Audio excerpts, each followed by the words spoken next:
যেখানে ওদের security force আমাদের এখানে পালিয়ে আসছে, এই পরিস্থিতিতে তো আমরা রোহিঙ্গাদের সেখানে ঠেলে দিতে পারি না। এখানে ভারত এবং চায়নার ভূমিকা অত্যন্ত মুখ্য। তাদেরকে যদি আমরা আরো বেশি করে এঙ্গেজ করতে পারি, আমরা বিশ্বাস করি যে এই সমস্যার সমাধান করা সম্ভব।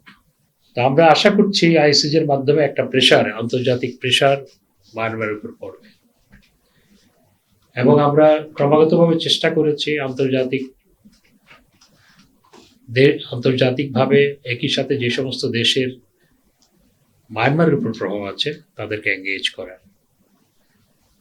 কদিন আগে মার্কিন সহকারী পররাষ্ট্রমন্ত্রী ঘুরে গেছেন, তার সাথে এই বিষয়টি নিয়ে আমাদের আলোচনা হয়েছে, এবং সেই আলোচনায় তিনি কিছু সাজেশনও আমাদের দিয়েছেন। আমি সেগুলো সবকিছু বলতে চাই না, কিছু সাজেশন দিয়েছেন সমস্যার সমাধান করার লক্ষ্যে।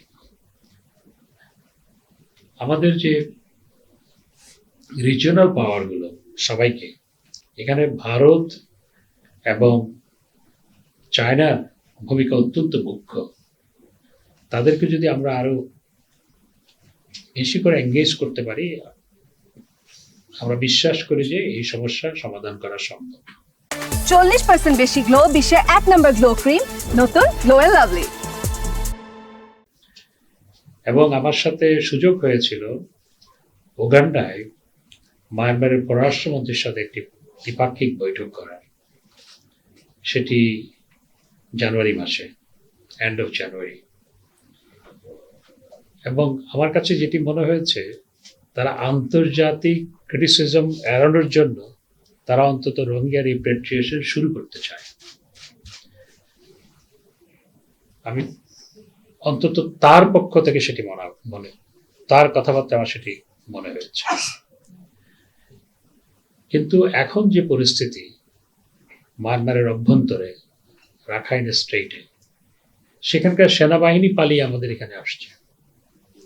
অর্থাৎ মায়ানমারের সেনাবাহিনীর সদস্যরা পালিয়ে আমাদের এখানে আসছে, তাদের বর্ডার সিকিউরিটি গার্ডের সদস্যরা আমাদের এখানে আসছে। এ পর্যন্ত মোর দেন 700, আই থিঙ্ক মোর দেন 700। যেখানে ওদের সিকিউরিটি ফোর্স আমাদের এখানে পালিয়ে আসছে, এই পরিস্থিতিতে তো আমরা রোহিঙ্গাদের সেখানে ঠেলে দিতে পারি না। এবছর জিআরপিতে রেসপন্স এবং অন্যান্য রেসপন্সগুলো ভালো। এবছর $10 বেশি, এবং সেটি $11 হতে পারে। সুতরাং ফান্ডিং ঠিকমতো পাওয়া সেটি একটি বড় চ্যালেঞ্জ। কারণ রাশিয়া ইউক্রেন যুদ্ধের পর, গাজার যুদ্ধের পর ওয়ার্ল্ড ফোকাসটা শিফট হয়ে গেছে। 17, 18, 19 সালে, 20 সালে বা 21 সালেও যে ওয়ার্ল্ড ফোকাস যেটা রোহিঙ্গা ক্রাইসিসের উপর ছিল, কিন্তু সেটা এখন নাই। সেই কারণে ধপাস করে ফান্ডিংটা কমে গিয়েছিল। কিন্তু এখন এবছর আমরা অনেক এফোর্ট দিয়েছি। এফোর্ট দেওয়ার প্রেক্ষিতে ফান্ডিংটা এবছর $10 উপরে যাবে পার পার্সন।